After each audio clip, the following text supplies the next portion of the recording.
Happy Friday, everybody. How are you guys doing? Listen, I was so happy that it is Friday because I'm tired. I'm tired. How are you guys doing? Did y'all do anything during the week? Y'all got any plans this weekend? Anything? Something? Put this here. So I'm just gonna wait a little bit. So, for the people that's gonna watch it later, because I always realize that when I go back, there's people that watch it. Last weekend we did a game, um, and I feel like we had a good time. I feel like we did, So I am going to take a poll after tonight and see if anybody want to do another game. I would like do it a little different to where because for some reason my Zoom was not working to where I couldn't see anything, or I could not see anything, but nobody could see me.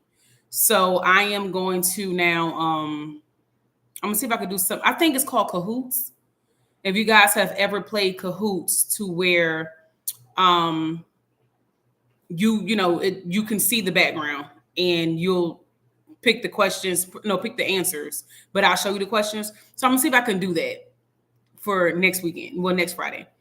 I'm gonna give it 1 minute. I'm gonna get started because there is a question. So it's two questions that I asked you guys. Are you saved?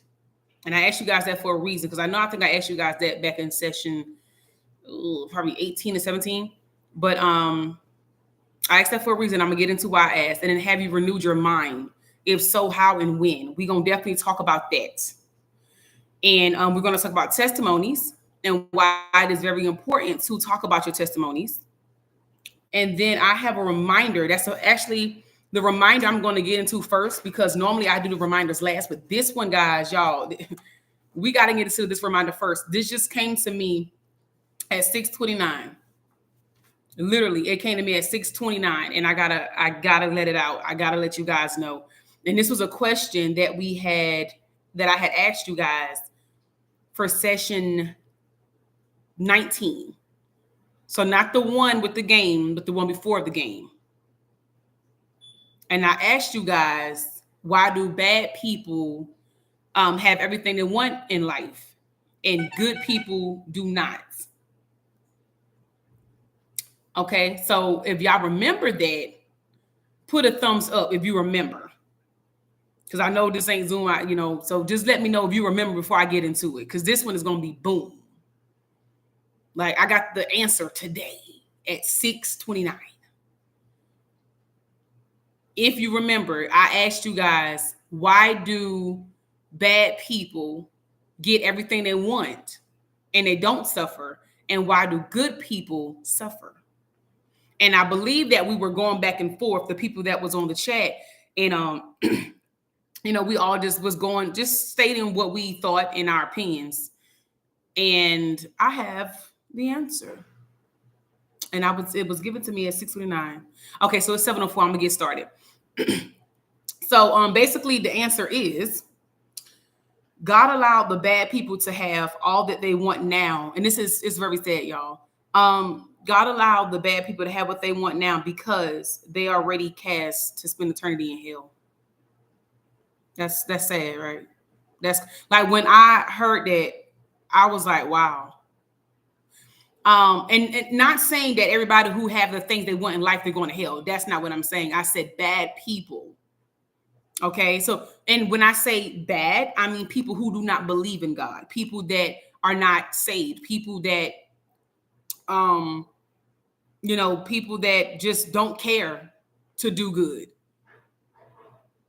So, you know how some people go, okay, well, how is it that, you got this person who is indulging in sin? They sitting here and they let's see, they're murdering people, but yet they got a house and they got the nice cars and they got this and that, like the government, basically. or rich people, how certain rich people, they're not doing good by others. They already done set themselves up to where, no, I'm not going to do right. So they already cast themselves to eternity in hell. And I was like, oh my gosh. And then also, the good, and let me see, because I wrote it down. The good suffer because this is not our home. So you ever seen like a person, like a good woman or man, however, and they're just doing everything, no one's perfect, but they're doing the best they can and live by God, and to be godly, like a woman of God, a man of God, and to be a good Christian. And nothing seems to work out for them. And if it do, it's really rare. Like something's always happening, and they get by, but then boom, another thing happened, and they get by, another thing happened. Yes, most of the time it is a test, but then as what was heard today at 6:29 was basically, this is not their home, so they don't need to get comfortable here, because everything that they want, they will endure in heaven. And that I know is true, because a story that I can tell you guys that was facts. When I was at work and I was having a really bad day that day, and I was like, God, I'm doing what you asked me to do, and I'm just tired. I'm doing this, I'm doing that, and I just like nothing is ever working right for me. Like if something is going right, a couple of months later, something else happens, and then I got to figure it out. It's just so much. And I remember he said to me when I was working, literally in office, because now I work from home, but when I was in the office, he told me, everything that you're enduring on earth is nothing compared to what you would endure in heaven. And I just started crying. I just bust out crying. And my coworker was looking at me like, girl, what you crying for? I'm like, if you heard what I heard, you would be crying too. And so I know it's true. I know that is definitely true. Because basically he was telling me, baby, this is not your home. So you don't have to have all this stuff that you want. I will make sure you're comfortable enough to be able to survive, but you don't need to have everything that your heart wants, because what you really want is up there. And it just made so much sense. So I was like, oh my gosh. And I feel bad for the ones that think that they're getting by because they have so much. Like I know a lot of people that are like really indulging in sin. Like I know a person, literally, I know a person, I mean close to me, that really is in sin hard and heavy and do not care. Do not have conviction, don't have remorse, don't care at all, but have everything they want. I'm talking about, and then get everything they want. And I always remind that person, sometimes the devil can bless you too, or the devil can have a veil over your eyes and make you believe and think that this is nice and dandy. But I said, you're indulging in sin. You don't think that's an issue? They ain't got a problem with it. And so like God gave it to me today. Well, the reason why I bless them, because I love them so much that I know they going to hell. So I love them so much that I'm going to allow them to be able to have what they want here, because they ain't getting it there. And I was like, wow. Makes sense. So I'm not saying, y'all, let's suffer. No, not because we going home. It's a for sure spot. We going home. Not saying that. I'm just saying, if you ever come across, if you're going through something and you like, God, why? Like it's like boom, boom, boom, boom, boom. Just know, and you saved, and you're doing right. Yeah, that's why that's happening. Okay. So we're going to get off that, but I just had to give y'all that because that came to me and I was like, oh my gosh. Okay. So we're going to go to renewal of the mind. So I asked the question, have you renewed your mind? If so, how and when? Do anybody know what that means? Renewal of the mind.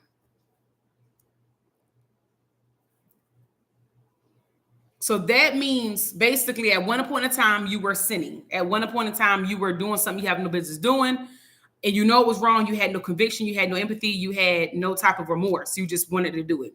And then that one day you got saved, which is why I asked y'all that question. And then you renewed your mind. Your mind has been restored. And when your mind has been renewed, because the question was, have your mind been renewed? If your mind have truly been renewed, then you operate different, you talk different, you move different. It's not the same way. Like, somebody do you wrong, your first response is not to retaliate. Your first response is to be like, really, okay, to help most likely. I mean, it just depends what they did wrong to you, but to really be concerned, like, hey, maybe she going through something, maybe he going through something. Let me pray for you. First response, renewal means you have been restored and renewed and transitioned into a totally different person, Christ-like, righteousness. Like you have been renewed. Okay. So I'm going to give y'all some little pointers here in the midst of renewal of the mind. So when you are in the midst of renewal, stop negotiating with God. So stop, like you got people, and I'm going to break that down to what that means. Stop negotiating with God. You got people that read the Bible and they'll grasp it. They read a certain section, a certain chapter, then they'll move to another chapter and they know what they're doing is wrong. But they're like, well, I mean, that's fine. I'm going to use this for example. Submission. I feel a lot of women who are married go, I'm not submitting to him if he don't do this, if he don't do that. I ain't doing it. Well, you married this man in the Bible. That's what it says do. But if you have renewal of a mind, you're not waiting for him to do. You're going to do what you need to do. So renewal basically is just, you're just a transformation, a transform. Okay. So stop negotiating with God. Don't break down. Okay. Let's see. For example, I lied. But then you go, well, I mean, it was just a white lie. No, that's negotiating. A lie is a lie. So in the Bible, you're not supposed, don't lie. Don't do that. Don't steal. Don't lie. Don't cheat. Don't kill. Don't commit adultery. Don't idle anyone else. And then you got people that be like, well, I'm not idling God if, like it's a singer. Let's use Beyonce. I like Beyonce, but I'm not putting her before God. Okay, teach his own if that's what you say. But if you're constantly waking up Beyonce, singing Beyonce, going to her concerts, wasting your money, spending your money on this, always on the know of what she got going on, always defending her when she don't even know you, that's idolizing. That's when you spend more time worrying about a person more than God, that's idolizing. When you're spending more time putting yourself, like putting God on a back burner for someone else, that's idolizing. And you don't even know that you're doing it. So that's what I mean by stop negotiating with him.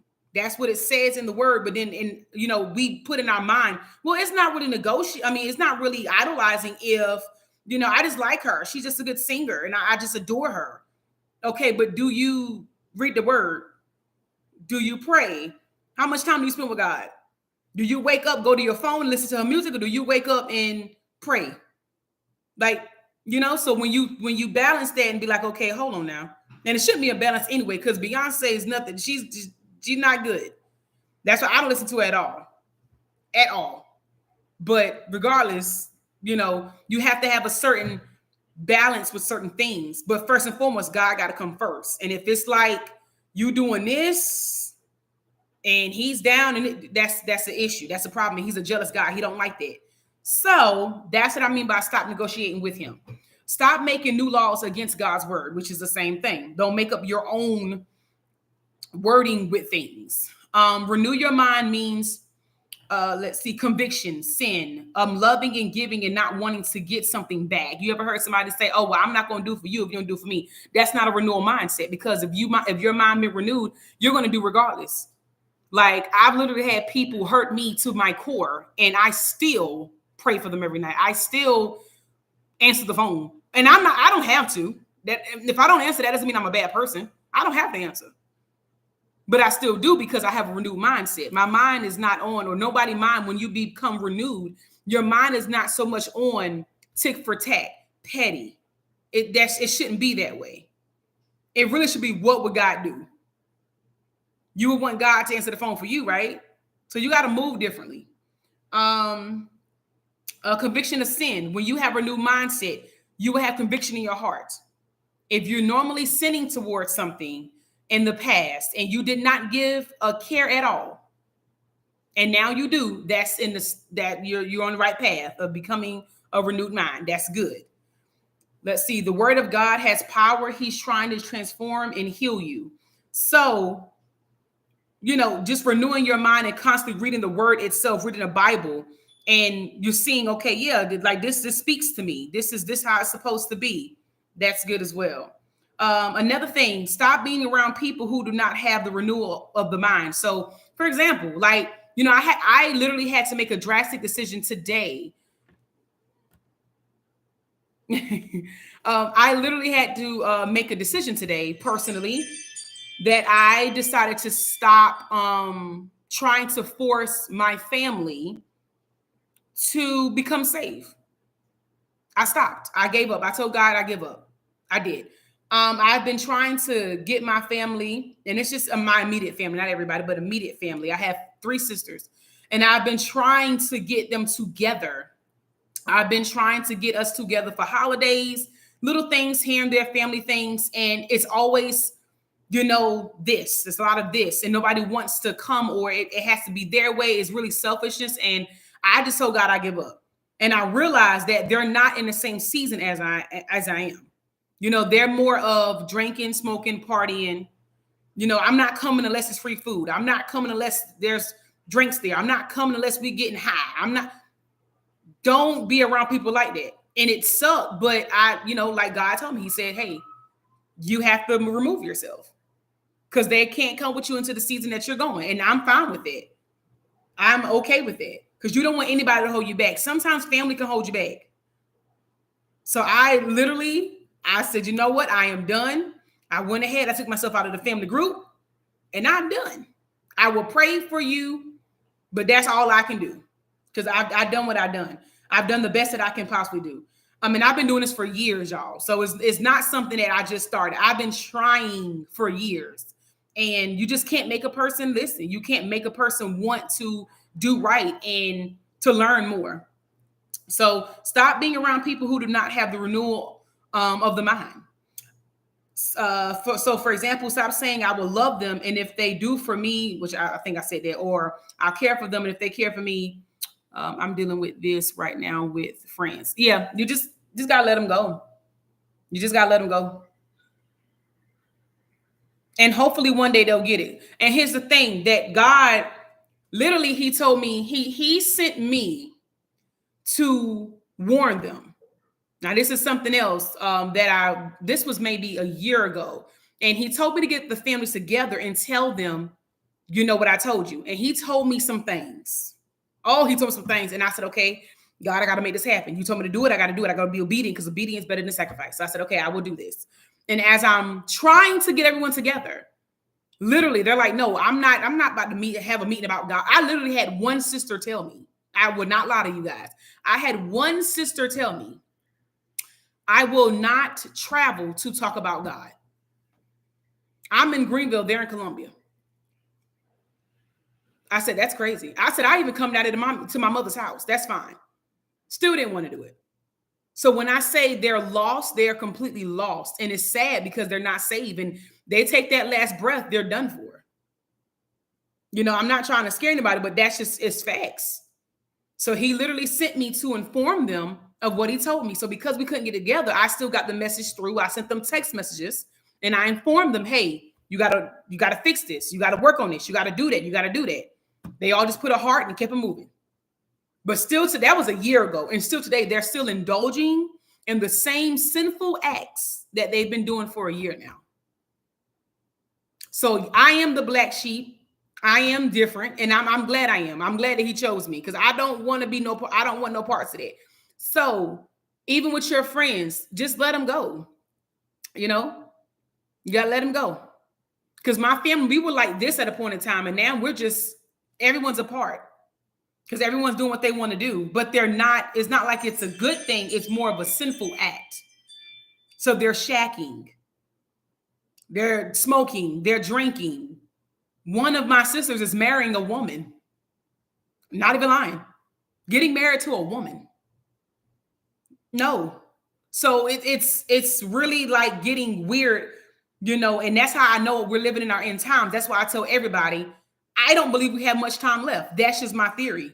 I don't know. We don't know when the sky gonna crack and God come back. We don't know. But me personally, I don't think we have much time at all. And if you're wasting your time, me personally, and I'm glad He told me to just move forward. But because I would have wasted my time trying to get them to get on the right track when there's things I got to do. I have to speak. I have to talk to other people. I got to have people hear my testimonies. There's things I have to do.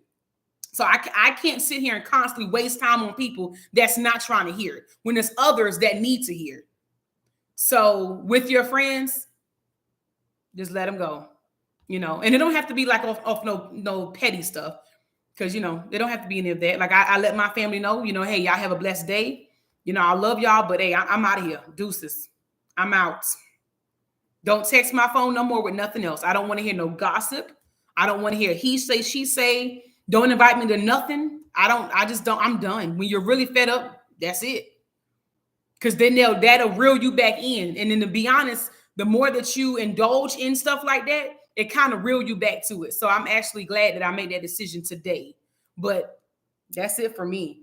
Let me see. Conviction is the first step of starting a renewed mind. Transformation has to be done. There are people in sin that are against the word stay away, which is what I was just saying. And unfortunately, it's family members. But there are people out there that like to indulge in sin. They don't want to change. They don't want a renewed mindset because they like how it feels. They love how it feels when the flesh is just, they love that. They don't want to fight that. And then that goes back to what God said. The reason why most people, bad people get, things that they ask for quickly because they already done cast themselves to hell. Because they're like, I'm not about to change. There's no way, and that's just what they choose to do. So that's just renewal of the mind. So I just want to give y'all that renewal of the mind. It takes time, and you'll know when you start having conviction. You'll know when you start moving different. You know when people start looking at you different and you start speaking different. Now, testimonies. This is another thing, and I'm not going to hold you guys long because I do have things I have to get to. I have orders I have to do. Testimonies. I've always been told, like, girl, you be telling testimonies all the time. That's all you talk about is testimonies. Well, that's why I went through them so I can tell you about them. That's why. Because there's other people out there in the world that probably have gone through the same thing, but if nobody talk about it, they don't feel open to express it. So that's why sometimes God allow you to go through certain things so you can help one another. So when I get on testimonies, don't be afraid to talk about God testimonies all the time. Like, don't allow somebody to make you feel bad. Like, you keep talking about the same thing over and over, and I'm going to keep talking about it over and over. I ain't going to shut up about it either, because that's my testimony, and I'm going to share it. Now, if you don't want to hear it, you don't have to. But anybody that got open ears and ready to learn something new or want to probably, hey, that happened to you too, we going to talk about it. That's what he wants you to do. Stop putting unnecessary things on social media and put God's word. Literally, I kid you not. That's why I always put my Bible studies on social media. I always put me reading the Bible on social media.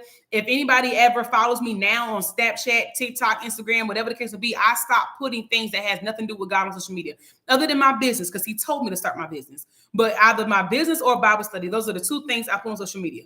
I have family members, I have associates that put the dumbest stuff on social media. And you know what that does? That reached thousands of people, and now you done cast them. You done sat there and corrupted them just by them looking at a post. That's how serious it is. For example, my sister, like I said, she is marrying a woman, and she posts things of her and her fiance doing on social media. You know how many people, and thinking that it's cool, you know how many people that she done messed up already? Because now they see it and they go, oh, well, she's doing it, so I can do it too. No. No, you can't do that. Because now everybody's thinking, okay, well, hold on. I mean, they look kind of good together. Well, I'm going to get me a girlfriend too. Yeah, I should do. No. So that's why it is very serious. And you have to make sure what you put on social media is spreading the gospel, is spreading the word. You just can't put any and everything you want to put, because on Judgment Day, their blood will be on your hands. And that's real serious. That's serious. That's why, and I learned this from a friend. I went to Sunday, he spoke at a church. And I knew it, but when he said it again, it touched me again. Like, wow, it was like, boom. Because he said something that really I'll never forget when he said, when you're called to do something, you like the people that are called to do something, they don't really want to do it. They don't really want to do it. But because you're called to do it, you got to do it. So just like with this Bible study, I didn't really want to do it because I'm like, don't nobody listen to me. But God is like, that's why I want you to do it. I want you to do it. And I'm like, okay, I got to do it. Because I know he's going to be a great pastor. He's going to be a wonderful pastor. A little cutie patootie. He's going to be a nice pastor. But my thing is, he don't want to do it because it's a lot. And the reason I say this is because what I just said, their blood will be on his hands if he say anything that ain't right. No one's perfect, but if you're preaching purposely things that you know ain't right and you don't have confirmation, what you doing? Now you making the whole congregation go to hell. Because they it's a really, really, really serious situation. So that's why before I come to you guys and say anything, I'm like, Lord, can I speak about this? Because Judgment Day, I don't want their blood on my hands. I didn't tell them to do this. So that's why I always make sure. And that's why you have to make sure. So that's why when you go on social media, even though you're not purposely trying to be, probably make them want to do something, like you're not trying to do that. You're just really posting stuff. But that's not how God look at it, because it's reaching thousands of people. So, and I noticed, like, I post a picture Sunday. I kid you not, I post a picture Sunday. My picture got over 100, like 100 people didn't see my picture. And then then the next Sunday I post, or if it was the next Sunday, maybe this week, I post a Bible scripture, 10 likes. I'm gonna say that again. I post a picture because I had a photo shoot Sunday. Hair dolled up, makeup dolled up, looking right. Got a lot of likes. Over 100. But then I post a scripture and I only got 10. What does that tell you? That speaks volumes. That means the world right now could care less. They don't care about that. They want to see fighting. They want to see somebody having sex or some porno on Facebook or something. They want to see you talking about the LGBT or whatever it's called. They want to see you cursing. They want to see, reality shows. Like they don't care about what needs to be talked about, what needs to be spread out more and more. So that's another thing. Stop putting unnecessary things on social media and put God's word. Okay, another one, there are people who will heal and find God through your testimony. That's why I want you guys to never stop talking about it. Don't please never stop talking about your testimonies, because you don't know what a person is going through or what they have gone through that they never told you about. So if you just speak on it, now you done sat there and allowed them to be like, okay, cool. So if she got through it, I know I could get through it. All it takes is just a little pouring into, and a little bit of pouring into can change a person's mindset. Like I'm telling y'all, I know it could change a person's day. Let's see, which is what I said. Time is running out. Talk about teachings. Talk about the good times, the bad times, the hard times, the sad times. Talk about it. People need help, and people need hope as well. Once again, like I said, anything you're going through, talk about it. If it was good, bad, happy, sad, whatever it was, get it out there. Because there's people that need hope. There's people that need help. There's people that's longing for someone to talk to, but they have no one to talk to. Or they want to hear something. And you just never know. And you never know who you're talking to as well. You just never know. Because you'll be talking to an angel. I won't shut up. And so yeah, that was just me just saying, don't shut up about it. Do not shut up about it, y'all. Okay? Keep talking. And then I'm going to get to the book of Job. And then that's it. Then we're done. Because I didn't want to keep you guys long. Really quick. Because I just got off, have you renewed your mind? If you're able to tell me, do you believe that your mind has been renewed? And if so, how? How did you do it? And when did you do it? If anybody just want to tell me, I'll give it 2 minutes. Have you renewed your mind? Yes or no? If so, how and when?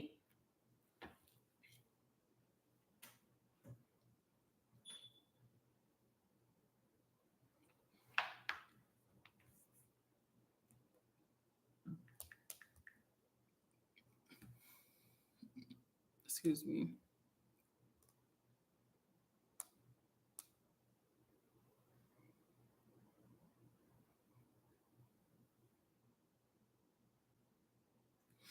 So I can tell y'all, I can tell y'all when I did. I renewed my mind. I want to say it was like 2 years ago, maybe. I think I was in the same place. Yeah, but I renewed my mind 2 years ago. And what happened was I had just, my job fired everybody, and I needed a job very bad. And I'm like, Lord, and now I have a savings, I had a savings account. I was able to get by, but I'm like, I don't want to keep going to my savings because my savings is for my house. So I don't want to keep touching my savings. And I'm like, Lord, I need a job. So I decided to get on my knees. I decided to close my door. I decided to listen to gospel music and just praise him, worship him. I just cried and I was just praising him and worshiping him. And I went to church that Sunday, and the pastor was telling, he was like, there's somebody in the crowd that she's ready to accept what you want her to do. Mind you, God's been trying to, for the longest, get me to do certain things, and I was just running from it. So I was like, God, I don't want to do this. I still would have dreams and visions and see things and feel things, but I ignored it. I didn't want to do it because I knew it was a hard task. My dad is a pastor, and I remember stories he told, and I'm like, Daddy, I can't do that. I can't do that, Daddy. I got kids. But now I'm like, yeah, but it was that time where when the pastor said she's ready, and I told God, I knew he was talking to me because I literally told God when I was on my knees crying and worshiping him that, God, I'm ready for whatever it is that you want me to do. I'm ready for whatever it is that you need me to do. And so I went ahead and I accepted being chosen. I accepted dealing with everything that he wanted me to do. And then that day forward, that's when I renewed my mind. And then I got the job. Actually, I had 3 job offers. So, yep. So that's how it happened. Okay, Paula, you said I'm dealing with this right. Oh, wait, no. I thought a message came. Okay, you retracted it. Okay. But that's when I knew that my mind was renewed. I looked at things differently. I spoke differently. I cared differently. So when your mind is completely renewed from how it used to be, you'll know, because I don't even react the same.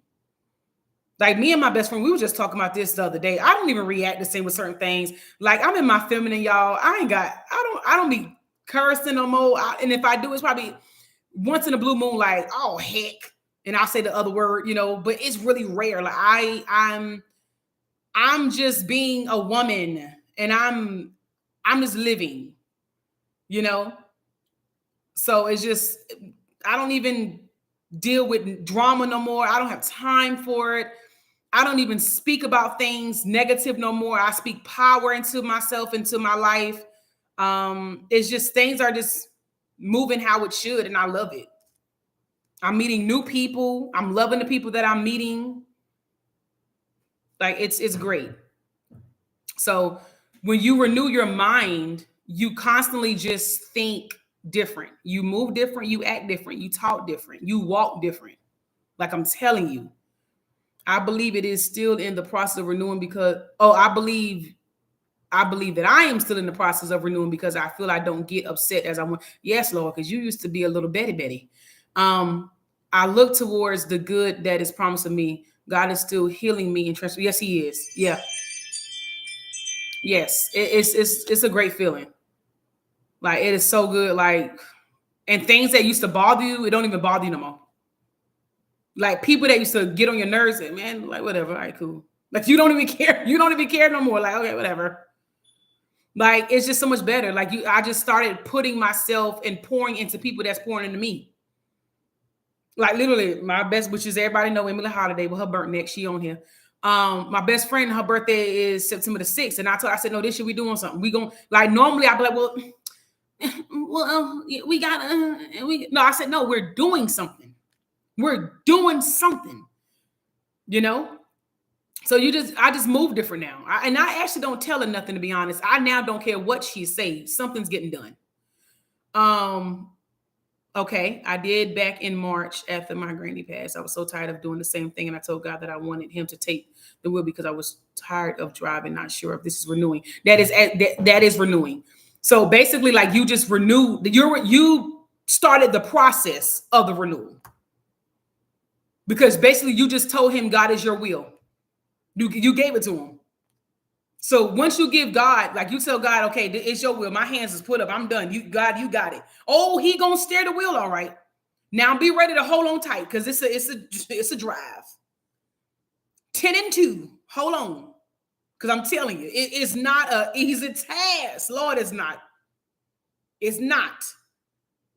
But Paula, you're in the right Tasto, you're where he needs you to be. You're gonna see yourself in about a couple of months, about 5 to 6 months, and you're gonna go back and be like, wow. Okay. So we're gonna go to the book of Job. Now, have anybody listen. This touched me. This touched me this morning, and I'm gonna try not to cry when I say it because oh my Lord. So the book of Job, if anybody know or have read that chapter, that scripture in the Bible. I remember it was my birthday 2 years ago. And now me and my best friend went to my dad. And I'm telling y'all this story first, and I'm gonna tell y'all what he told me. My best friend was at my dad's house that year. I think I was turning 30. I'm 32. So yeah, I was turning 30 because last year. No, was it last year? What did I do last year? I have no idea. Whatever. It was either last year or the year before. Me and my best friend was with my dad, and I wanted to be with my dad. And I was, I did. And I just wanted to always be with my husband or my boyfriend. I was yearning for him. He's here. I don't know where this man is, but he's here. I don't know who he is, but I was yearning for him.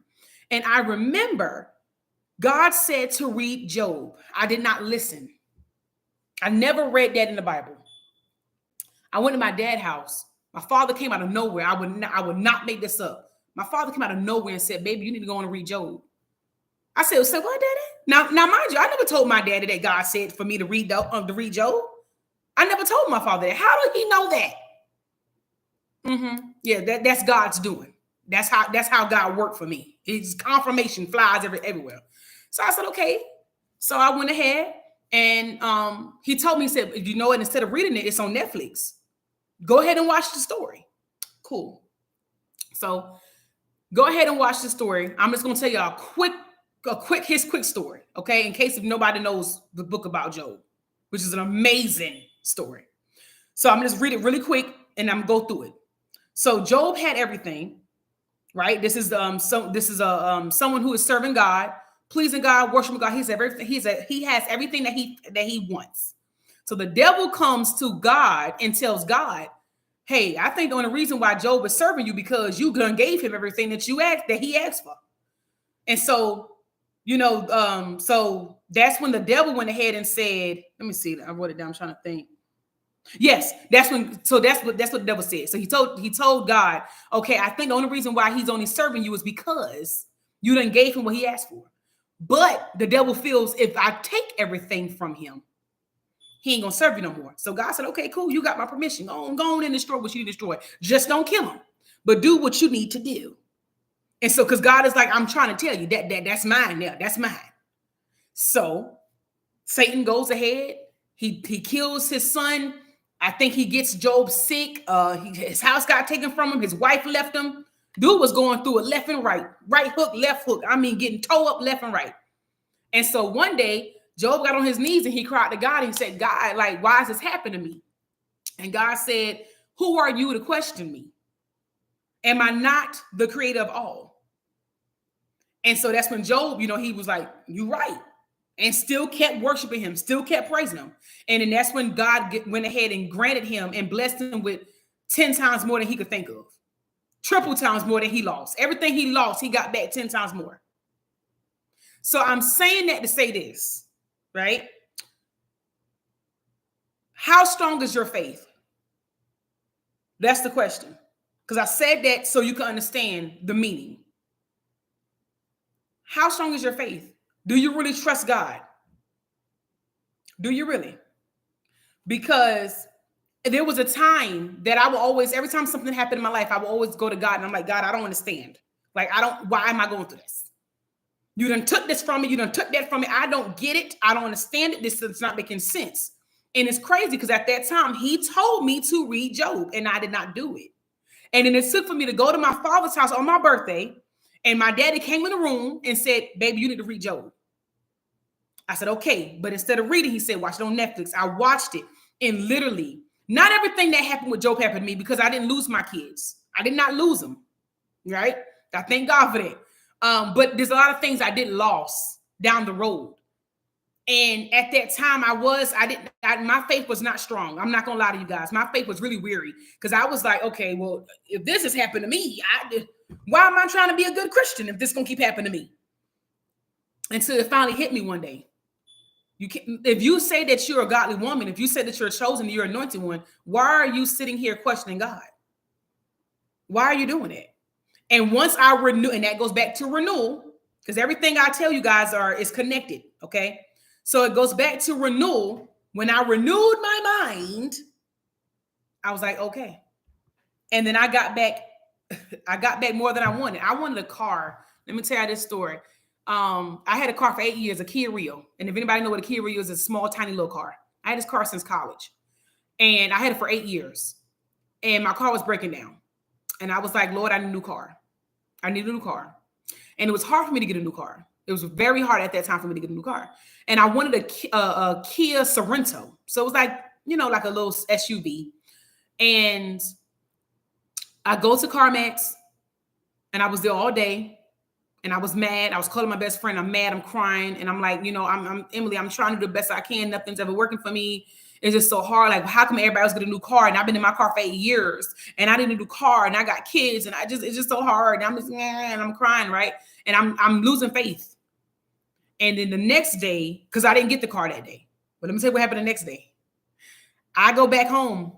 And I asked God, same thing Job did. The same thing Job did. Mind you, like I wasn't thinking of him, but I did the same thing he did.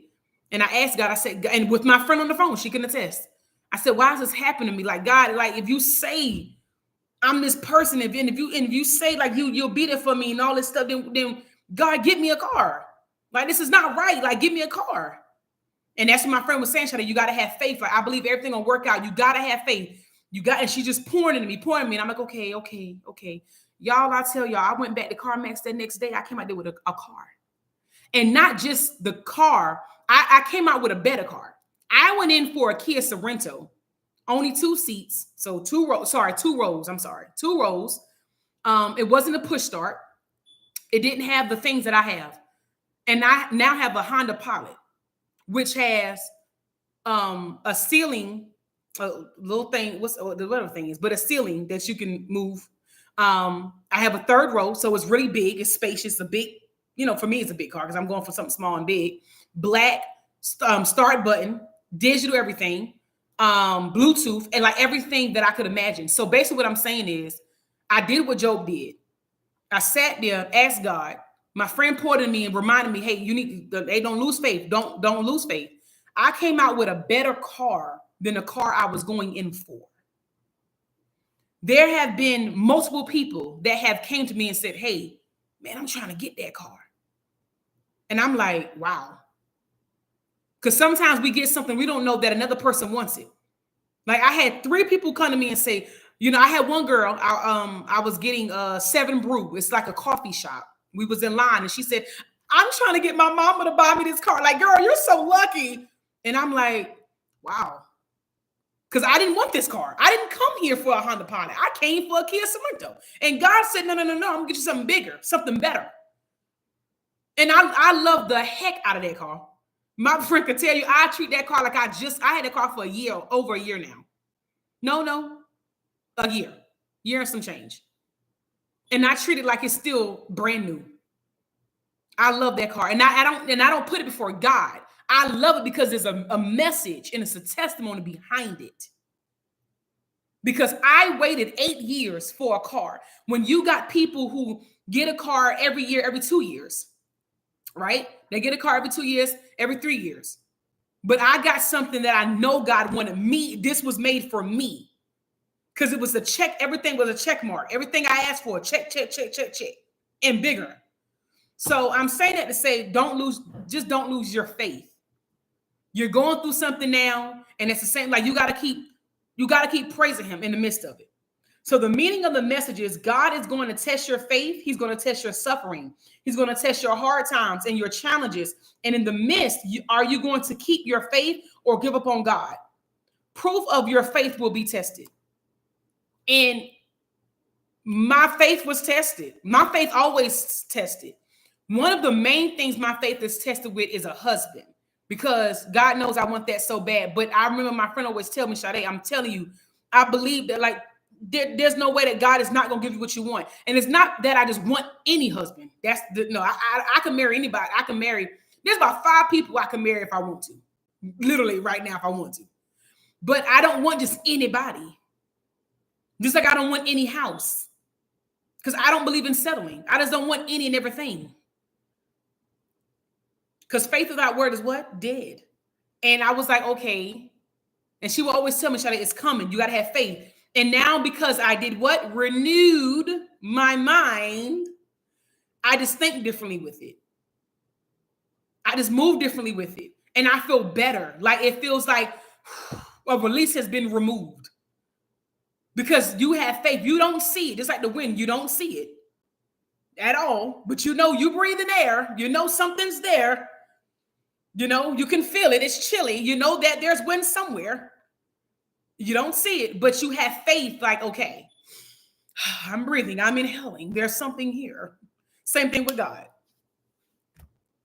So I just wanted to tell y'all that story, because that story definitely touched me, and I actually lived it. I definitely did. It was, and I have so many, even when it comes to my daughter. Situation happened back in 2018. And he tested my faith hard. For 3 years, he tested my faith. Now, I passed it. But he tested my faith, boy. And all I kept hearing was him, focus on me, focus on me. I mean, I went through I had to go through some challenges with people. And that's why I don't like people. I like people, but I don't. Because people are so judgmental. People are so mean. People are, they gossip, they tell lies. People are not nice, period. I'm sorry. I'm just going to be real. People aren't nice. And it's rare to find a group of nice people that will accept you and will not judge you at all. People say, oh, I don't judge you. That's a lie. Majority of the people today, they'll judge you from even what you got on. They'll judge you from what you even got on and don't even know you're a millionaire. They'll judge you from the car you drive. Just because you drive a brand new BMW, he must got money and he broke. His daddy bought him that car. You can't judge like you. Everything that looks good is not what it seems. And I know firsthand it's not. So, yeah, but that's why you got to keep your faith. So we talked about the renewal of the mind. We talked about testimonies. And we're talked about Job, which is basically, keeping your faith. You have to keep your faith. But that's really it today, y'all. I made it really quick. I made it really easy, Now, do you guys, and one more, I'm sorry, I forgot to answer this question. I'm gonna go ahead and let you guys go. Are you guys saved? Let's see. Yes. Okay, so can you tell me how you know you saved?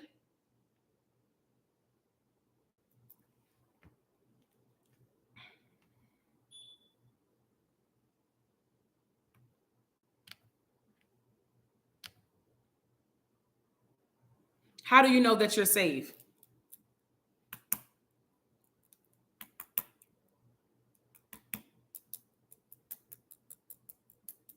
Is it just a feeling? Is it intuition? Did God just say, hey, you're saved? Did he tell you? Did he show it to you? How do you know that you're saved? Because I feel like a lot of people always be like, oh yeah, I'm saved. Okay, cool. But how do you know? How do you truly know that you're saved? Do anybody truly know that they're saved?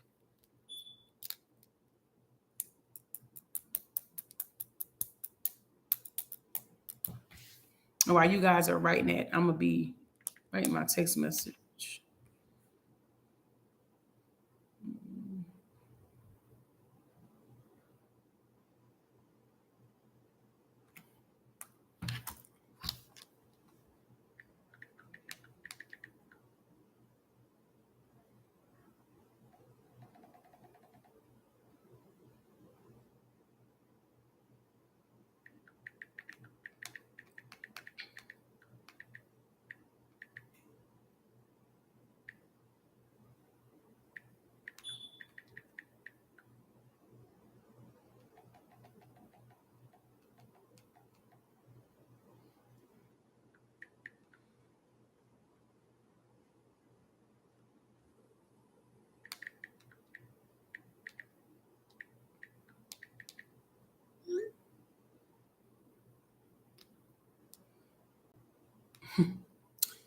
How do you know that you're saved? So I'm gonna just go ahead and answer. I think for me, I know that I'm saved because not because I've been baptized. It's because I accepted Jesus. I accepted God as my Lord and Savior. That's number one. Another reason why I feel like I'm saved is because I'm chosen. I'm anointed. That should speak for itself. You know, we know what that means. I don't think I have to go into detail of why with that part. That I've been through some things. He renewed my mind. He always got his hands covered on me. I've made rational decisions to choose not to indulge in flesh. I put God first. I realized that this ain't about me, it's about him. This whole Bible study, my business, me working, me being a mom, me being a best friend, me being a sister, me being a daughter, me being a mother, me being in ministry, me, doing whatever I do, that's not my doing, that's his. The mindset I have, he gave that to me.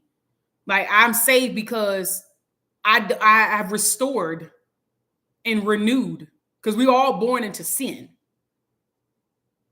I accepted him as my Lord and Savior. Ain't no going back.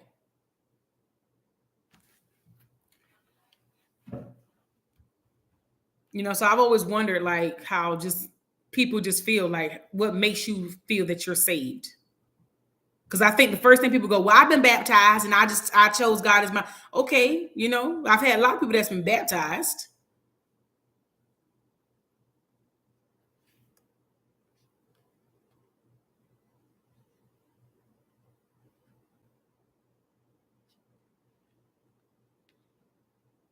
And another thing, like, he never lets me sit and soak. Now that's one thing I can say. Like, I promise, he never lets me say what? I'm sorry. I'm sorry, y'all. I got a message. Like, what? Sorry. He never lets me sit and soak in my wrongdoings. Like, whenever I'd sin, right? And I I did one thing. One time I sinned so bad. I did something that I shouldn't have done. And shouldn't have never done. And I told God I'm sorry. I cried that whole day. My eyes were so red and swollen that you would think that I got into a fight, but that's how much I cried out to him. And I was just telling God, I'm so sorry, and I would never do it again. And he forgave me. And I cried again when I heard that he forgave me. Because I was like, you forgave me after I did that? I thought he stopped dealing with me. I thought he cast me off. And he sent someone to tell me, God forgave you for what you did. Mind you, I don't even know that. I never knew that person. I don't even know how that person knew what I did. That was confirmation. Because God knows how I like to hear from him. See, God, he knows it so well. He knows how we like to hear. That's why everybody hear differently. I like to hear through confirmation and through visions and through, that's how I like to hear. That's what I would prefer to hear. I can hear from him any type of way, but the biggest way that I would want to hear is confirmations. Like he always sends somebody to tell me something, or dreams. And yeah, that was just an amazing feeling. Sorry, y'all. I'm sitting here. I was thinking of something that came to my mind, but do anybody want to say how they feel like they're saved? Anybody?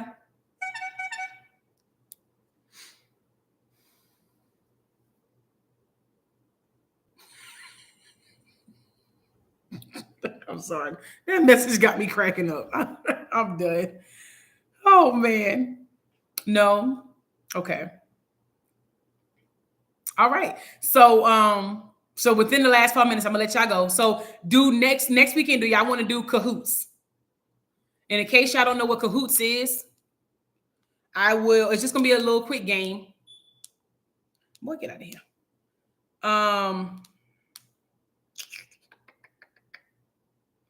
I'm just gonna bring it up just in case.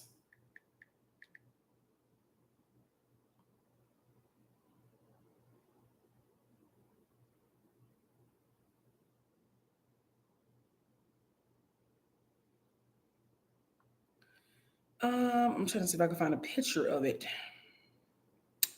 Videos, images. Yes. So this is Cahoots.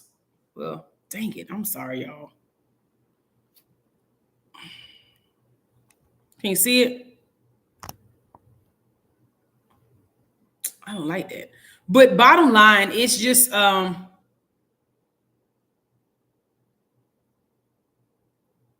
Kahoot. So basically, it will look like this. I will give you guys a pin. So be prepared. I will go ahead and create a game, and I will give you guys a pin that you will put in, and it'll be like this.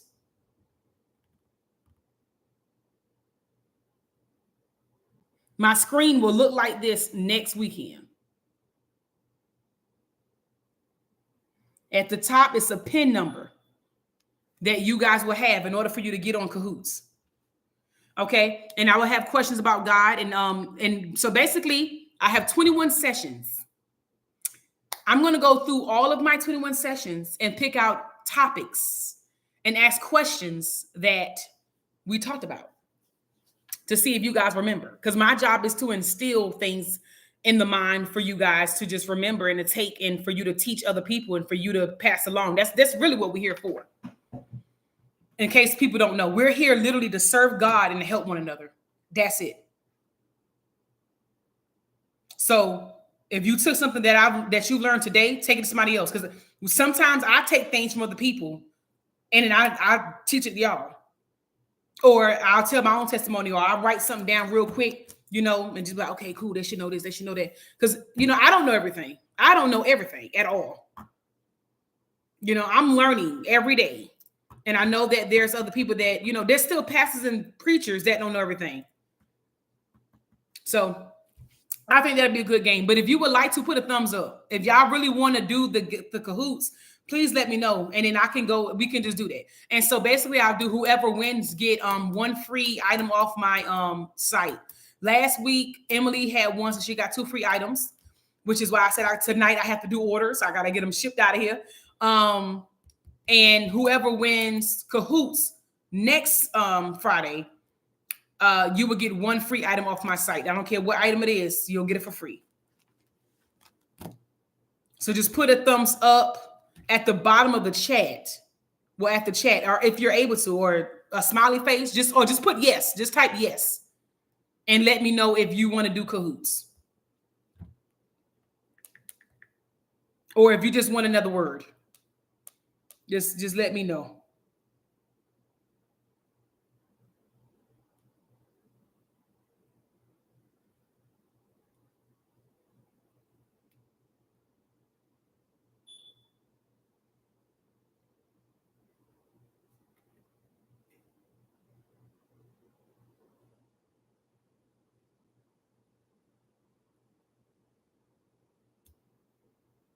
Nothing. I haven't gotten anything.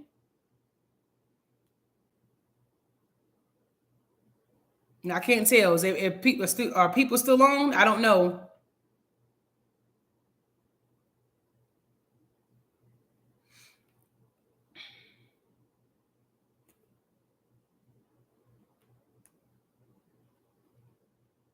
So I'm going to assume yes.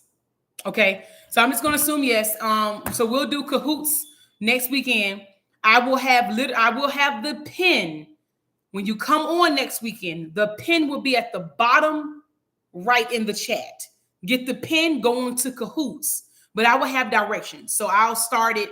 It starts at 7, but I'll have directions for you to come here and then tell you how to move forward. Okay. So it's 8 o'clock. We talked about Renewal of the Mind. We talked about testimony. We talked about Job. And I give you a reminder. So y'all have a great night. I love you guys. Have a blessed weekend. I'll see you guys next weekend.